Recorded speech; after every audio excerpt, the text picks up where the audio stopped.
Chateau Gaillard, the toilet that lost a kingdom. Richard the Lionheart built Chateau Gaillard in just 2 years. 3 rings of walls, cliffs on 3 sides, a river below. He called it his beautiful Castle of the Rock, and he meant it to be unbreakable. And for a while, it was. But Richard died, and his brother John inherited a fortress he barely understood. John made a small change. He added a chapel inside the middle bailey, and next to it, a garderobe, a castle toilet that required cutting a hole clean through the wall. In 1203, King Philip II of France laid siege. His army spent months battering the outer wall, starving out civilians and losing men. Then someone noticed the garderobe chute. A soldier climbed up through it, emerged inside the chapel, and dropped a rope for his companions. 5 men got in, made enough noise to panic the English garrison into retreating, then opened the gates. The inner bailey fell shortly after. Chateau Gaillard was done, and with it, so was English control of Normandy. A decade later, John's humiliation helped push his barons to force him to seal the Magna Carta. All because of a toilet.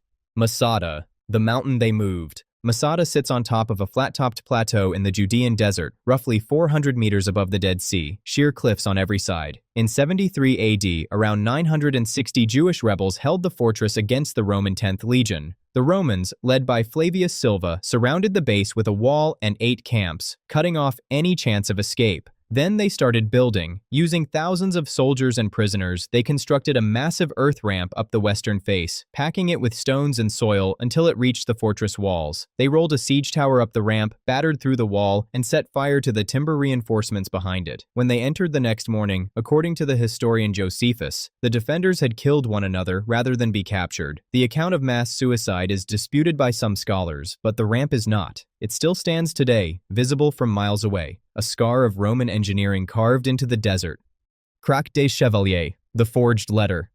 For over a century, Crac des Chevaliers was the most feared crusader fortress in the Middle East. Concentric walls, a massive moat cut into bedrock, a garrison of up to 2,000. King Andrew II of Hungary visited in 1218 and called it the Key of the Christian Lands. In 1271, the Mamluk Sultan Baybars arrived with an army and siege engines. His sappers dug mines under the towers on the south face. On the 29th of March, one of them collapsed, and Baybar's troops stormed through the breach into the outer ward. But the Hospitallers retreated behind the inner wall, which was even thicker. They had food and water enough to hold for months, so Baybars tried something else. He forged a letter, supposedly from the Grand Master of the Knights Hospitaller in Tripoli, granting the garrison permission to surrender. The knights believed it. On the 8th of April, they walked out. The greatest crusader castle in the world fell to a piece of paper. Stirling Castle, the king who refused surrender. In 1304, Edward I of England besieged Stirling Castle, the last major Scottish stronghold still resisting him. He brought 13 siege engines, but his pride and joy was the Warwolf, the largest trebuchet ever built, so big it reportedly took weeks to assemble on site.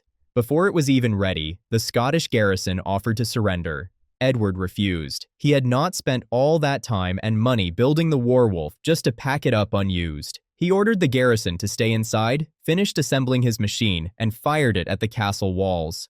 Only after he watched the Warwolf do its work did he accept the surrender. The message was clear. Edward did not just want the castle. He wanted Scotland to watch it break. Edinburgh Castle, 30 men in the dark.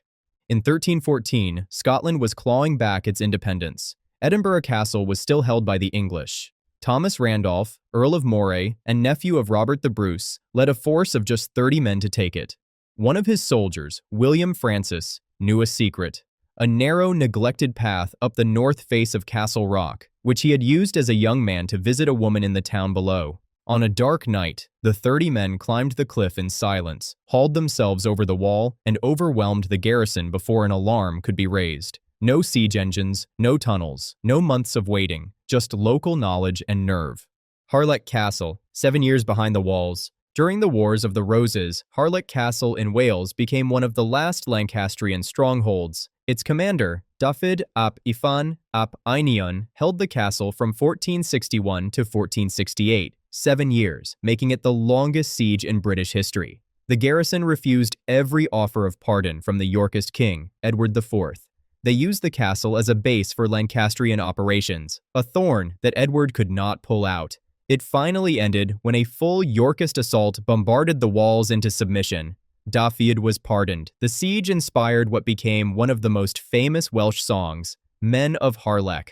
Rochester Castle, 40 pigs, too fat to eat. In 1215, rebel barons seized Rochester Castle to block King John's route to London. John arrived in October with thousands of mercenaries and 5 stone-throwing siege engines. The bombardment cracked the outer walls, but the keep held firm, so John's miners dug a tunnel beneath the southeast corner. On the 25th of November, he sent an urgent order to London. "Send us 40 of the fattest pigs, of the sort least good for eating." The pigs were slaughtered, and their fat was packed into the tunnel alongside brushwood. When lit, the grease burned so hot that the timber props gave way, and the entire corner of the keep collapsed. The rebels retreated behind a cross wall inside, and held out a few more days, but starvation finished them. You can still see the rebuilt corner today, round instead of square, because the engineers believed curved walls were harder to mine. Constantinople, the walls that stood for 1,000 years. The Theodosian walls of Constantinople had never been breached. Built in the 5th century, they were a double line of ramparts with a moat standing as high as 40 feet.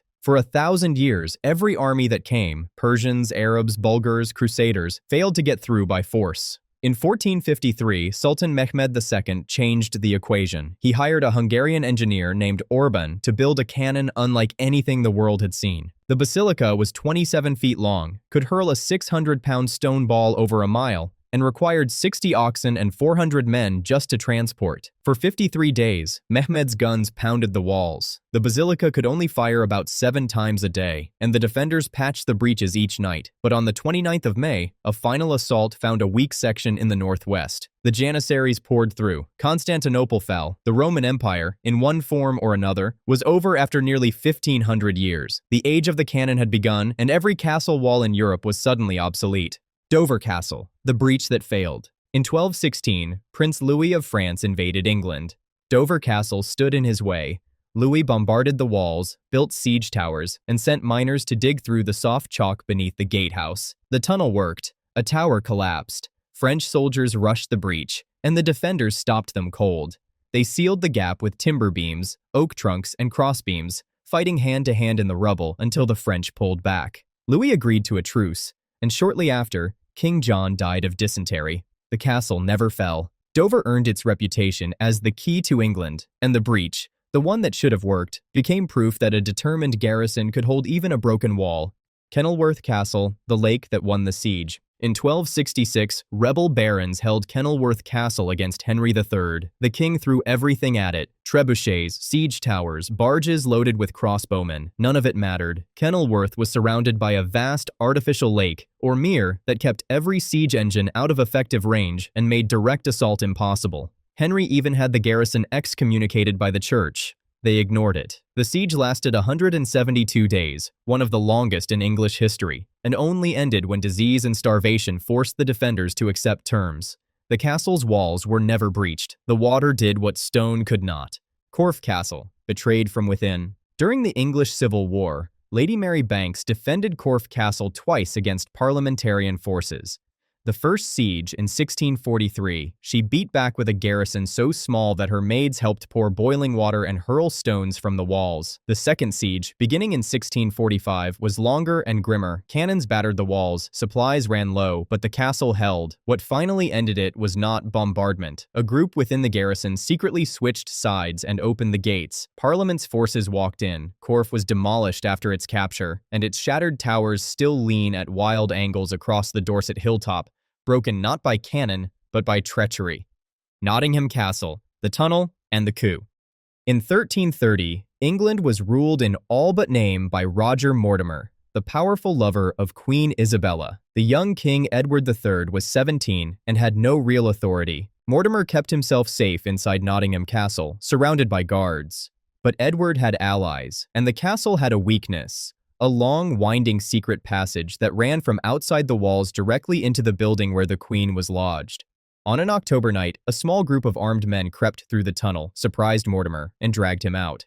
Edward took control of his own kingdom. No siege, no army, just a forgotten passage, and a young king who had had enough. Every one of these castles was built to last forever. Thick walls, deep moats, high cliffs, and every one of them fell. To fire, to patience, to a cannon, to a toilet, or to someone on the inside who decided to open the door. The lesson of siege warfare is simple. There is no wall that human ingenuity cannot get past. If you enjoyed this video, make sure to subscribe and hit the bell so you never miss one. And if you want more, there's another one on screen right now that's even better.